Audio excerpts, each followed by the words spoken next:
As eleições, a coordenação geral da coligação Lula-Alckmin faz a primeira reunião aqui em São Paulo. A repórter Beatriz Manfredini acompanha. Qual que é a expectativa desse encontro, Beatriz?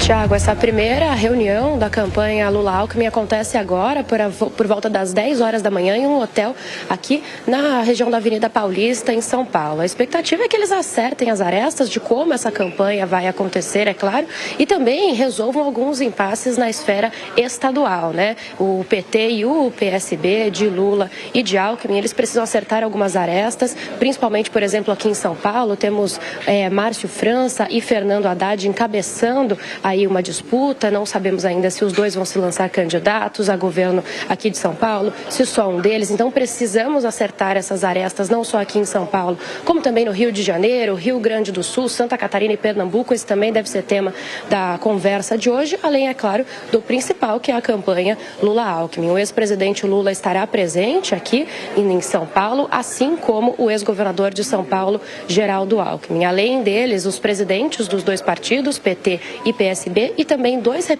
representantes de cada um dos outros partidos que fecharam essa parceria chamada Vamos Juntos pelo Brasil. Então eu estou falando não só de PT e de PSB, como também de Solidariedade, de PSOL, PCdoB, PV e também de Rede. Tiago. Pois é, a Jovem Pan vai acompanhar, Beatriz Manfredini, girando agora os nossos comentaristas, Ricardo Salles. Os dois partidos ainda precisam discutir a situação do estado de São Paulo, mas o que se espera dessa discussão nacional, Salles? Olha, nacionalmente, essa aliança formada entre Alckmin e Lula é aliança para voltar à cena do crime. Como disse o próprio Geraldo Alckmin, em 2018, o PT, que roubou, aparelhou, né, saqueou todas as estatais, fundos de pensão e tudo que existe, agora quer voltar à cena do crime, para restabelecer todo aquele modus operandi que era aquilo que, a forma pela qual eles governavam o país. Lula tem um recall de popularidade, mas, curiosamente, não vai em nenhuma agenda aberta. Não consegue fazer nenhum tipo de campanha aberta que não seja voltada para o seu público cativo, né? Agora, quem sabe, eles anunciaram que vão fazer viagens pelo Brasil, nós vamos verificar se realmente eles vão a locais como vai o presidente Bolsonaro. Bolsonaro enfrenta opinião pública em aeroportos, em praias, em cidades. Lula foi ao único lugar aqui na Universidade, na Unicamp, aqui em São Paulo, e teve que sair escoltado. Aliás, aquela cena vergonhosa de seguranças do GSI empunhando submetralhadoras contra uma população de verde e amarelo. Isso é o que nós vimos até agora da estratégia Lula-Alckmin de rodar pelo Brasil. O estado de São Paulo, em especial, onde Alckmin tinha uma grande popularidade, está absolutamente revoltado com essa adesão de Geraldo Alckmin à campanha de Lula. Então, também aqui no estado de São Paulo, terá muita dificuldade em fazer qualquer movimento de aproximação nessa chapa. E, por fim, com relação à candidatura aqui no estado de São Paulo, certamente Márcio França tem mais chance de aglutinar apoios do que Fernando Haddad, em que pese Fernando Haddad esteja em primeiro lugar. Razão pela qual nós entendemos muito pouco provável que Márcio França abra mão de sua candidatura, ainda que esteja em segundo lugar.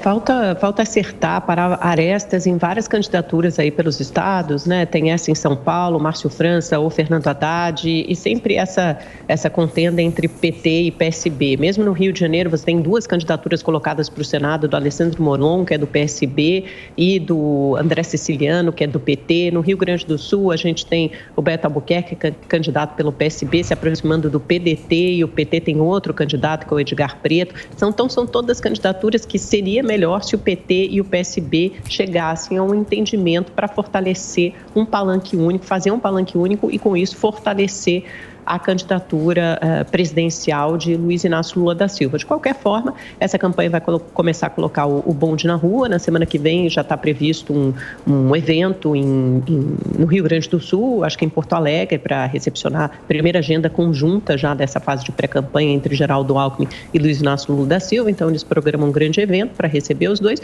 e eles vão começar a rodar o país algumas vezes em agenda conjunta e outras vezes separadamente, até porque o Geraldo Alckmin, agora a campanha quer reforçar justamente o papel dele como um personagem que tem interlocução com setores determinados da sociedade.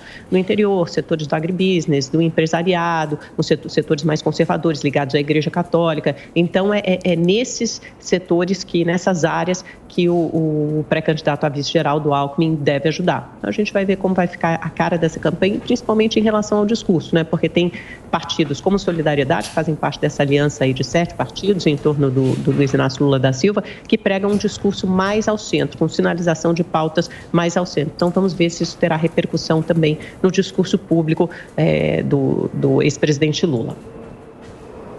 O eleitorado já conhecia o corrupto Lula e agora está vendo que Geraldo Alckmin é conivente com a corrupção e com todos os arroubos autoritários do ex-presidente Lula. Cada vez mais radical, impossível o eleitorado ver a chapa Lula-Alckmin como caminhando para o centro, simplesmente impossível. A esquerda e esquerda radical, cada vez mais radical. A gente teve várias declarações do ex-presidente Lula aí, está tudo explícito, está tudo colocado. O que ele quer para o Brasil é atraso, é revogar a autonomia do Banco Central, é revogar a reforma previdenciária, reforma trabalhista, é implantar a censura, implantar a regulação da mídia, né? Um eufemismo ridículo que já foi colocado nos primeiros governos dele, nos governos Dilma, e a população entende muito bem como censura.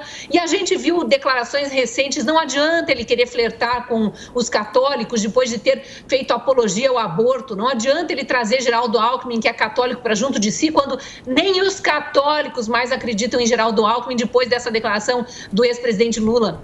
Não adianta ele querer se fazer de moderado e de pai dos pobres depois de ter agredido a classe média, chamado a classe média de consumista por querer ter uma segunda televisão em casa e, na sequência, fazer essa festa nababesca de casamento aí, escancarando toda a hipocrisia na cara do brasileiro. Então, essa candidatura aí realmente está pior, na minha visão, do que a terceira via para se colocar perante o eleitorado. Todo mundo sabe quem é Lula, todo mundo sabe o que Lula fez no governo e a farsa que é esse discurso de que é o pai dos pobres, que está preocupado com o trabalhador, quando a gente sabe que na hora H ele dá as costas justamente para esse, se abraça com os maiores empresários do país, com os banqueiros e faz o que a gente sabe que ele faz.